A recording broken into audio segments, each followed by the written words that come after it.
नाही आहे तर मग राहू द्या. हे नाही आहे. महाकारुणिक तथागत सम्यक संबुद्ध भगवंतांनी केलेला उपदेश आणि त्यांचा धम्म आणि त्यांचा श्रावक संघ या 3 रत्नांना सर्वप्रथम मी त्रिवार पंचांग प्रणाम करतो. विश्वरत्न बोधिसत्व डॉक्टर बाबासाहेब आंबेडकर आणि माता रमाई यांना त्रिवार पंचांग प्रणाम. राष्ट्रपिता ज्योतिबा फुले, सावित्रीबाई फुले यांना त्रिवार पंचांग प्रणाम. ज्या ज्या महामानवांनी लोकांचं कल्याण झालं पाहिजे म्हणून आपलं आयुष्य खर्ची केलं, मग ते कोणत्याही जातीपंथ धर्माचे असो, त्या सर्वांना वंदन. आईवडिलांना वंदन. आणि बाबासाहेबाचा संदेश घेऊन दर रविवारी बुद्ध विहारात गेलं पाहिजे. हा संदेश या तालुक्यातील भारतीय बौद्ध महासभा ही सतत अविरतपणे प्रत्येक रविवारी कोणत्या ना कोणत्या खेड्यामध्ये जाऊन हा संदेश पोहोचविण्याचं काम करत असतात. तेव्हा या गिरुली गावामध्ये उपस्थित असलेले सर्व भारतीय बौद्ध महासभेचे सर्व पदाधिकारी, त्या सर्वांना वंदन. आणि या गिरुली गावातील सर्व बौद्ध उपासक आणि उपासिका या सर्वांना मैत्रीपूर्ण जय भीम. सुमेध बोधिसत्व आपण हा विषय पाहणार आहे.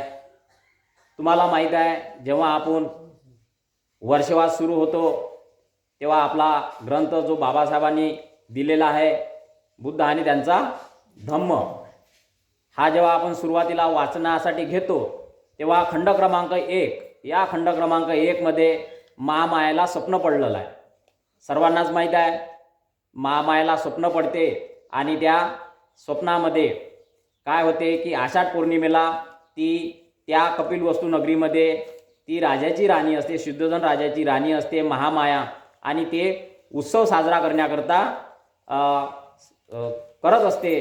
तर त्यामध्ये त्या आषाढ पौर्णिमेला उत्सव साजरा करण्याकरता ती दान दक्षिणा करते मोठ्या थाटामाटात आणि प्रसन्न चित्तामध्ये तो कार्यक्रम साजरा करून संध्याकाळी ती झोपण्यासाठी जाते. आणि त्या रात्री शुद्धोधन राजा आणि महामायाचा एकांतवास होतो आणि ती झोपेत असताना तिला स्वप्न पडते. स्वप्न काय पडते का तिला तो जो पलंग आहे त्या पलंगासहित कोण येते, चतुर महाराजिक येतात.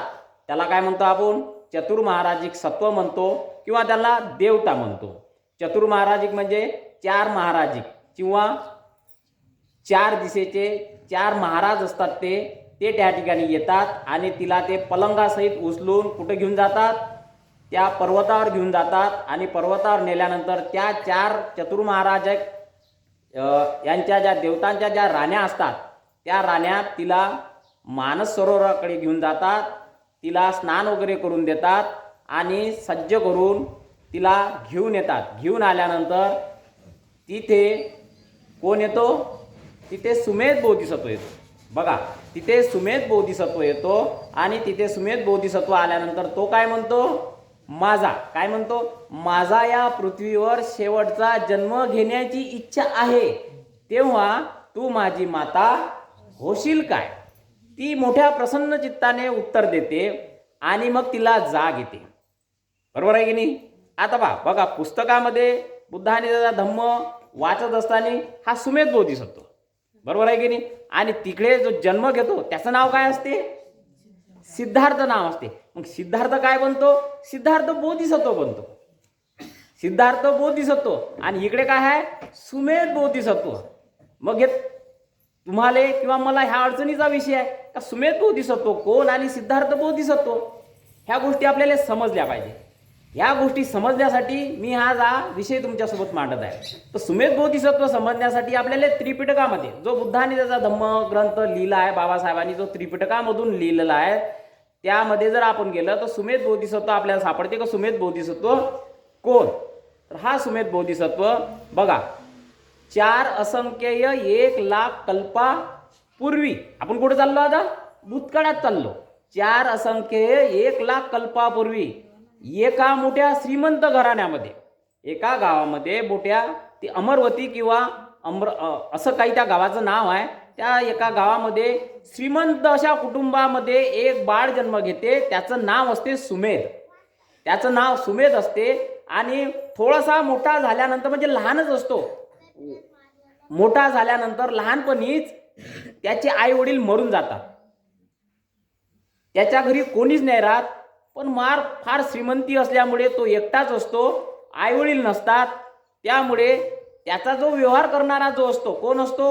एखादा मुन्शी म्हणा किंवा कॅशियर म्हणतो आपण त्याला, हिशोब पाहणारा, तो सांगतो. तो काय सांगतो त्या बाळाला? सुमेध व्यक्ती, तो पोरगा, सुमेध व्यक्ती किंवा त्या पोराला काय सांगतो? बाळा, हे तुझ्या परदादाची संपत्ती. काय म्हणतो बघा, ही तुझी संपत्ती दाखवते त्या मुलाले.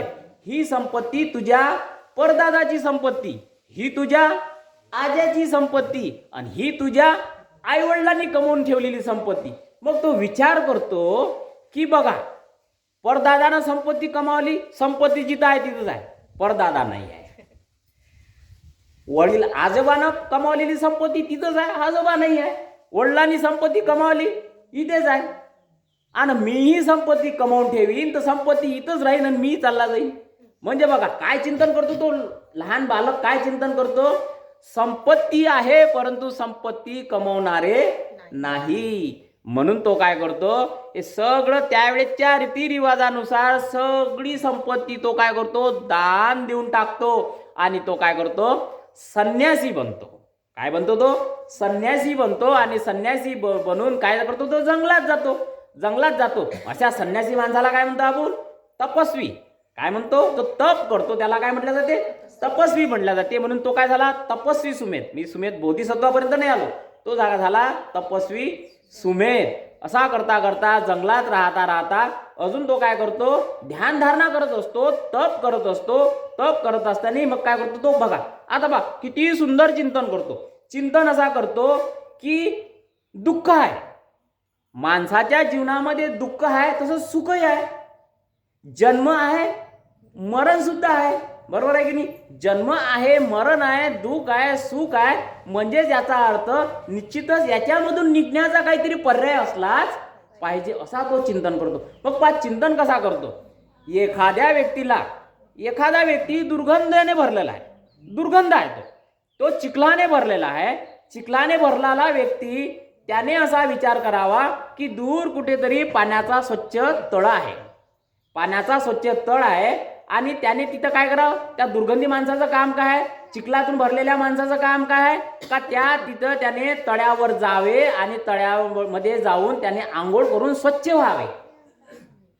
पण जर तो चिखलाने भरलेला माणूस तळ असून सुद्धा जर तळ्यावर जात नसेल तर हा दोष कोणाचा? माणसाचा. बरोबर आहे की नाही? तो दोष माणसाचा आहे. माणसाला जन्म आहे, दुःख आहे, मरण आहे, परंतु मुक्तीकडे जाण्याचा मार्ग असून सुद्धा तो जर, आता बा मी सरळ दिशेवर येतो, मुक्तीचा मार्ग असून सुद्धा जर तो मुक्त होण्याचा प्रयत्न नसेल करत तर तो दोष निर्वाणाचा आहे की त्या व्यक्तीचा आहे? त्या व्यक्तीचा आहे. म्हणजे या जगामध्ये मुक्त होण्याचा मार्ग आहे, परंतु आपण तिथपर्यंत जर पोहोचलो नाही तर तो त्याचा दोष नसून, निर्वाणाचा किंवा निर्वाण मार्गाचा दोष नसून तो स्वतः व्यक्तीचा आहे. बरोबर आहे की नाही? म्हणून तो ते उदाहरण घेऊन तो सुंदर कल्पना करतो की माणसं चिखलाने भरलेला आहे, दूर कुठंतरी तळ आहे, त्याने तिथं गेलं पाहिजे, त्याने तो रस्ताचा शोध घेतला पाहिजे. म्हणून तो काय करतो? निर्वाण सुखाचा मार्ग शोधण्याचा प्रयत्न करतो. शोधता शोधता ध्यानधारणा करता करता तो काय कमावतो? बघा, तो कमावतो 8 समापत्ती. 8 समापत्ती आणि 5 विद्या, ज्याला काय म्हटलं? रुद्धी. त्याला चमत्कारिक शक्ती म्हटल्या जाते. 5 अविद्या तो काय करतो? कमावतो. त्याला म्हटल्या जाते समापत्ती. समापत्ती म्हणजे काय? मिळकत. मिळकत म्हणजे काय? कमावणे. आपण काय कमावतो? आपण कमावतो संपत्ती. कोणती संपत्ती? पैसा. माझा मुलगा हे माझी संपत्ती आहे, माझी पत्नी ही माझी संपत्ती आहे, माझं शेती माझी संपत्ती आहे, माझं घर हे माझी संपत्ती आहे, माझं जे काही मी संपत्तीनं जे कमावतो ते माझी संपत्ती आहे. ही संपत्ती ऑलरेडी सुमेधानं काय सोडून दिली. त्याची ती संपत्ती होती ना, ती सोडली. मग हे समापत्ती म्हणजे काय? ही खरी आपली संपत्ती. कोणती संपत्ती? तर त्यानं संपत्ती कमावली होती 4 रूप ध्यान कमावले होते. त्यानं काय कमावले होते? 4 रूप ध्यान आणि 4 अरूप ध्यान कमावले होते. ही त्याची संपत्ती. 4 रूप ध्यान म्हणजे त्यानं ध्यानधारणा केली असता त्याला पहिलं ध्यान प्राप्त झालं, दुसरं ध्यान प्राप्त झालं, तिसरं झालं, चौथं झालं. हे 4 ध्याने प्राप्त झाले. त्याच्यानंतर 4 अरूप ध्यान प्राप्त झाले. कोणते अरूप ध्यान झाले? ते आकाशायंतन, विज्ञानायंतन, अंकिंचन आयतन आणि नैव संज्ञाना संज्ञा आयतन असे 8 हे 4 रूपाचे आणि हे 4 रूप ध्यान प्राप्त करेल, याले म्हटल्या जाते खरी संपत्ती. आपण कमावतो काय संपत्ती? आपण कोसो दूर आहे, ध्यान करायला बसलो. आताच आमच्या गोटे साहेबांनी तुम्हाला ध्यान करायला शिकवलं. लागलं का मन? अजिबातच नाही मन लागलं. मन एकाग्र करण्यासाठीच तो मार्ग आहे. ही खरी आपली मिळकत आहे, ही खरी आपली संपत्ती आहे. ही संपत्ती त्याने कमावली आणि सोबतच कोणत्या वृद्धी कोणत्या कमावल्या? त्याला दूरचं ऐकायला येत होतं, म्हणजे दिव्य दृष्टी. दिव्य म्हणजे दूरचं दिसत होतं, दूरचं ऐकायला येत होतं. पुनर्जन्म त्याला स्मरण करता येत होते. त्याला वृद्धिवित म्हणजे हवेतून चालणे, पाण्यातून चालणे त्याला, आणि पुनर्जन्म आणि कर्मानुसार काय विपाक येतो त्यानुसार त्याचा त्या ह्या 5 गोष्टीचं त्याने साध्य केलं होतं. ही झाली त्याची खरी संपत्ती. म्हणून त्याला 8 समापत्ती म्हटल्या जाते आणि वृद्धी ही त्याने कमावली होती. मग तो ध्यान धारणेमध्ये काय होता? असाच पडून जाता, ध्यानामध्ये राहायचा, एकांतवास करायचा.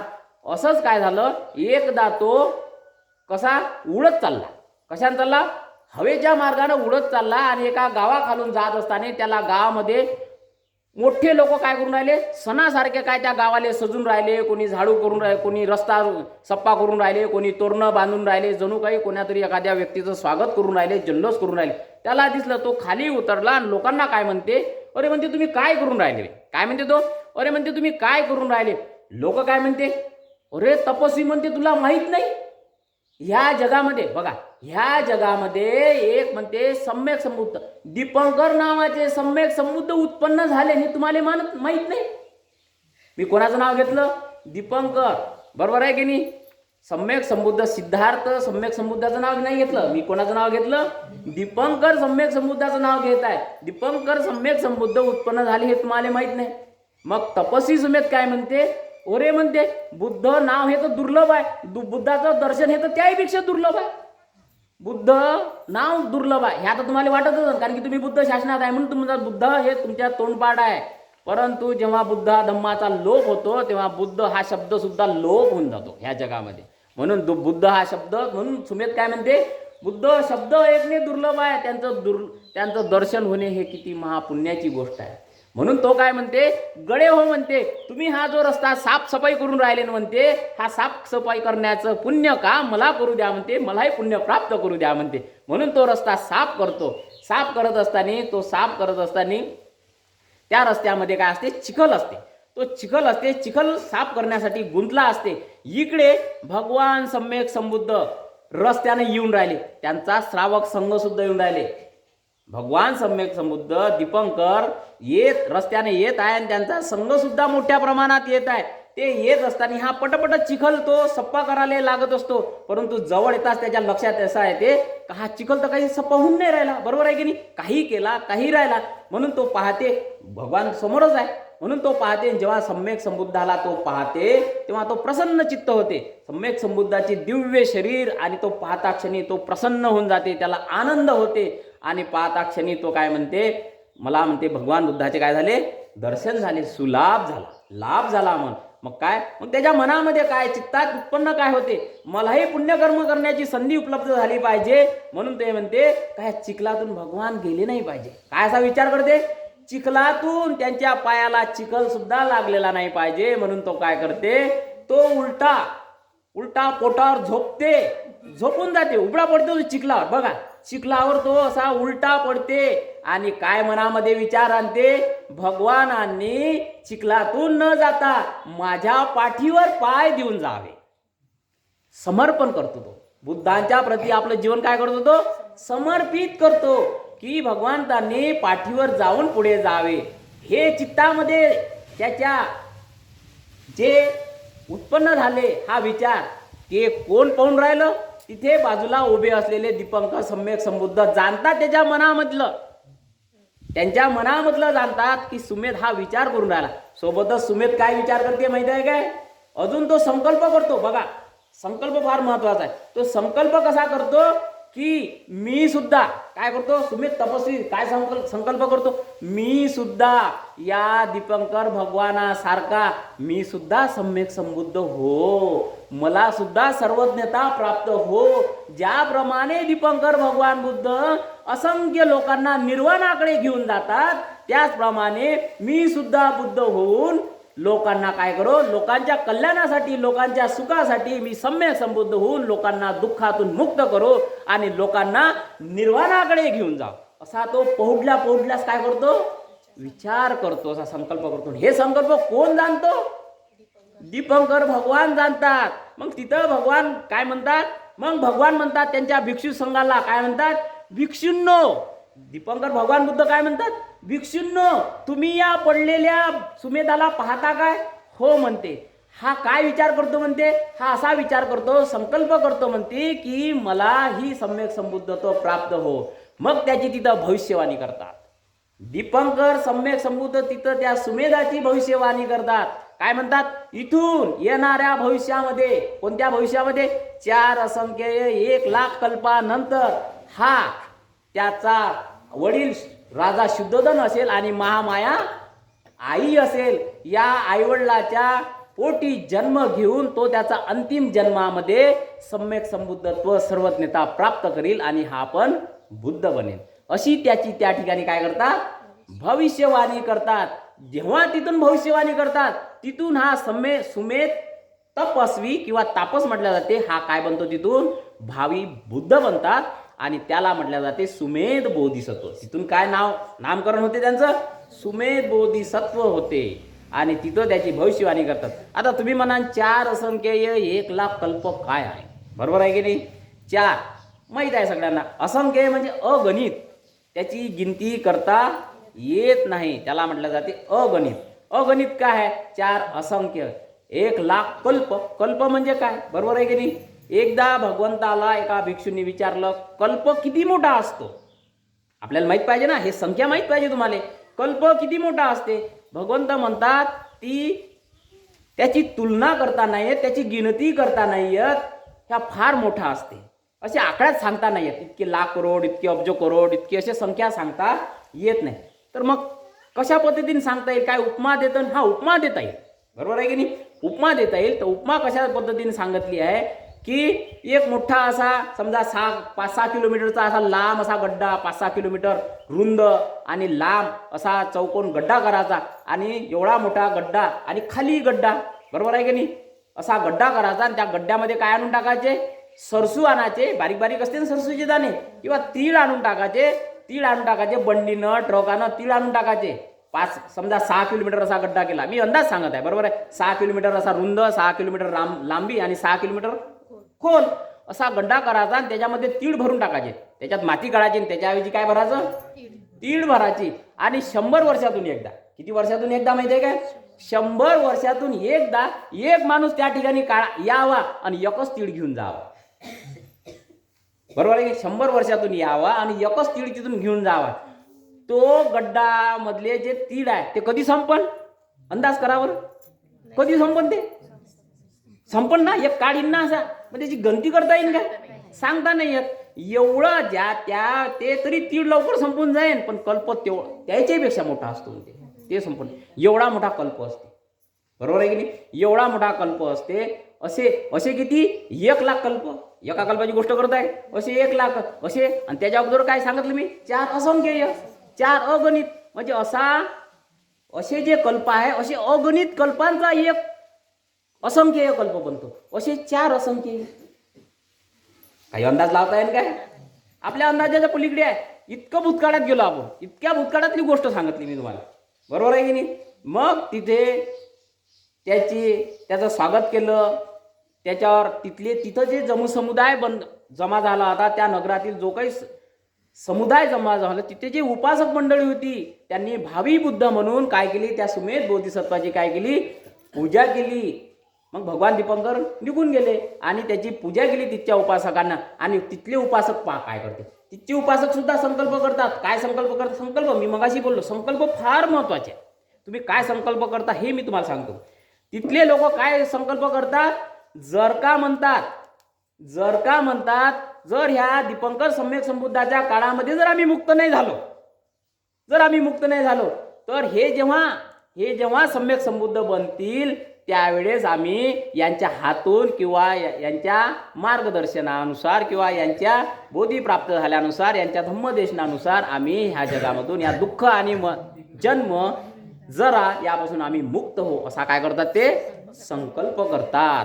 बरोबर आहे की नाही. आणि तुम्हाला हे सांगतो, ज्या ज्या लोकांनी ज्या ज्या वेळेस बोधिसत्व हे जे सुमेध आहे, ज्या ज्या वेळेस पारमिता पूर्ण करत असताना त्या वेळेस त्यांनी जेव्हा जेव्हा असा संकल्प केला, ते व्यक्ती जसे सारिपुत्ता महामुगलायन आहे, महामाया आहे, त्यांची पत्नी आहे यशोधरा, हे सगळ्यांनी लोकांनी जेव्हा जेव्हा संकल्प केले, हे संकल्पातून जेव्हा बुद्धांची जी परिषद पाहतो ना, बुद्ध धम्म परिषद पाहता ना तुम्ही, संघाची जी संघ जो असतो, तो संघ हाच तो संघ आहे. पुढे तो चालत आलेला हा संघ आहे.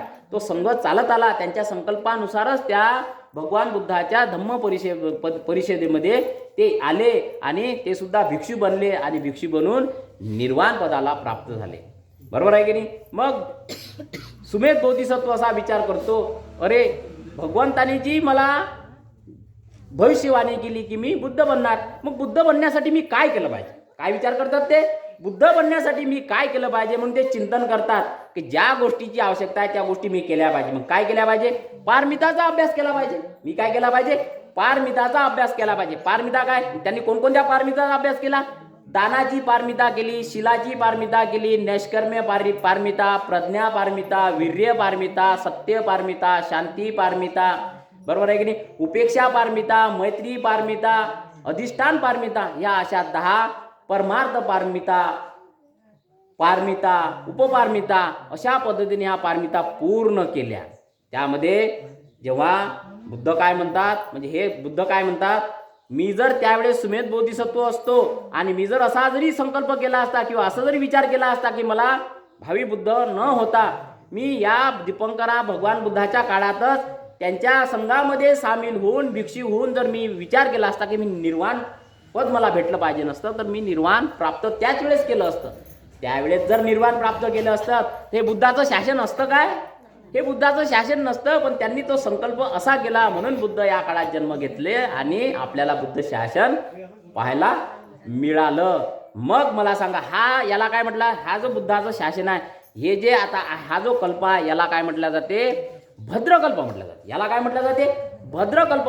भद्र म्हणजे काय, सुंदर कल्प. सुंदर कल्प का म्हटलं जाते, या कल्पामध्ये 5 बुद्ध उत्पन्न होणार आहे. मग काय, 3 बुद्ध याच्या अगोदर या कल्पामध्ये उत्पन्न झाले, 3 बुद्ध या कल्पामध्ये उत्पन्न झाले आणि 4थे हे सम्यक संबुद्ध, सिद्धार्थ सम्यक संबुद्ध आहे. हे सिद्धार्थ सम्यक संबुद्ध आहे. आणि 5वे भविष्यामध्ये कोणते याच कल्पामध्ये उत्पन्न होतील, मैत्रेय बुद्ध उत्पन्न होणार. बरोबर आहे की नाही. हे 5 बुद्ध एका कल्पामध्ये उत्पन्न होते म्हणून याला भद्रकल्प म्हटले जाते, सुंदर कल्प म्हटले जाते. मग म्हणून तुम्हाला काय होतं, मग आपला काय संकल्प असला पाहिजे, आपला संकल्प असा असला पाहिजे का मला येणारे भविष्यातील जे मैत्रेय सम्यक संबुद्ध आहे यांच्या काळामध्ये, यांच्या शासनामध्ये मी उत्पन्न हो. काय हो, मी यांच्या काळामध्ये असा संकल्प कधी करायचा, दान कर्म करत असताना, शीलाचं पालन करत असताना, जिथं जिथं आपण मैत्री करत असतो ती मैत्री गुण करत, जे मैत्रीचं पालन करत असताना आपण जे काही प्रज्ञा पारमिता किंवा ज्या ज्या आपल्याला दान धर्म अशी विहाराची झाडझूड, एखादी व्यक्तीला वाटते का विहाराची झाडझूड करणं, विहाराची झाडझूड करणे हे सुद्धा पुण्यकर्म आहे. याची साफसफाई करणे, याची देखभाल करणे ही सुद्धा एक पुण्यकर्म आहे. हे पुण्यकर्म शीलगुणामध्ये मोडतात. शीलगुणामध्ये काय, नुसते काय चोरी न करणे, हत्या करणे हेच असते काय, सेवा भाव, आईवडिलाची सेवा, रुग्ण म्हाताऱ्यांची सेवा, हे सुद्धा सगळं शीलगुणामध्ये येते. हे जेव्हा करतात त्यामुळे आपल्याला पुण्य भेटते. ज्या ज्या गोष्टीमुळे तुम्हाला पुण्य भेटते त्या पुण्य भेटत असताना तुमचा संकल्प असला पाहिजे, दान देत असताना संकल्प असला पाहिजे की मला हे प्राप्त हो. तुम्हाला जे जे पद दिसते डोळ्यासमोर, कोणी असा आहे, कोणी खासदार आहे, कोणी आमदार आहे, कोणी अतिश्रीमंत आहे, कोणी करोडपती आहे, कोणी हा सुखी आहे, कोणी तो सुखी आहे, हे संकल्प सुद्धा करता येते का मला हे प्राप्त हो, ते भेटते. हा विभाग आल्यानंतर ते भेटते असं काही नाही. परंतु भगवान असे म्हणतात का हे संकल्प शुल्लक आहे. बरोबर आहे की हे काही नाही, हे जन्म मरणाच्या पलीकडे काही जाऊ देत नाही. म्हणून जन्म मरणाच्या पासून जर मुक्त व्हायचं असेल, निर्वाण सुखाचा प्राप्त करायचं असेल तर कोणता संकल्प केला पाहिजे, सब दुःख निसरणं सच्ची निर्वाण करणस्थाय. बरोबर आहे की नाही. सर्व दुःखाच्या नाशासाठी आणि केवळ निर्वाणाच्या साक्षात्कारासाठी कोणता संकल्प असला पाहिजे, कोणता संकल्प, दुःख, कोणतेच दुःख नको मला, सर्व दुःखाच्या नाशासाठी आणि केवळ निर्वाणाच्या साक्षात्कारासाठी हे जे मला पुण्य भेटते, या पुण्यामुळे मला हे निर्वाण प्राप्त हो, असा तुमचा संकल्प असला पाहिजे. संकल्पामुळेच तुम्हाला तुमचे पुण्यकर्माचे फळ तुम्हाला तिथे घेऊन जातात आणि ते पुण्याचा विपाक जेव्हा येतो तेव्हा तुम्हाला ते फलश्रुती होतात. समजलं? हे आहे संकल्प करण्याचं महत्त्व. म्हणून संकल्प आपण केला पाहिजे. म्हणून सुमेध बोधिसत्वानं जो संकल्प केला म्हणून त्या सम्यक संबुद्ध आणि त्यांच्या बुद्ध शासनामध्ये आपण पाहतो. म्हणून त्या भगवान बुद्ध आणि त्याच्या धम्मामध्ये बाबासाहेब लिहितात का सुमेध बोधिसत्व महामायाच्या कुशीत येतात आणि ते काय करतात, इच्छा व्यक्त करतात. बरोबर आहे की नाही? आपले मुळे येतात काय, विचारून येते काय? नाही, बोधिसत्व येतात विचारून, ते परवानगी घेतात आणि महामायाच्या कुशीत येतात. मग त्यांचं नामकरण सिद्धार्थ बोधिसत्व होते, मग ते लायण्याचे मोठे होते, मग ते सम्यक संबुद्ध प्राप्त करते. परंतु हे करत असताना त्यांना त्या 10 पारमिता त्या असंख्य कालामध्ये चाला लागलं.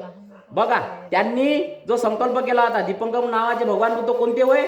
4थे होय. 3 बुद्ध त्यावेळेस होऊन गेले होते. हे बुद्ध 4थे होय दीपंकर. आणि त्यांच्यानंतर किती मोठा काळ सांगितला मी तुम्हाला, 4 असंख्य 1 लाख कल्प सांगितला. त्याच्यानंतर 24 बुद्धाचा काळ झाला. किती काळ झाला? त्याच्यानंतर सुमेध बोधिसत्व पारमिता करत करत करत करत करत करत आले. त्यांच्या मनामध्ये किती बुद्ध होऊन गेले? 24 बुद्ध. 24 आणि 3 27 28वे आपले कोणते? सिद्धार्थ सम्यक संबुद्ध. म्हणजे किती मनात गेले, म्हणजे किती मोठा काळ गेला. बरोबर आहे की नाही? त्या काळामध्ये सगळ्याच भगवान बुद्धांच्या काळामध्ये ते त्यांचं म्हणजे लाभ झाला.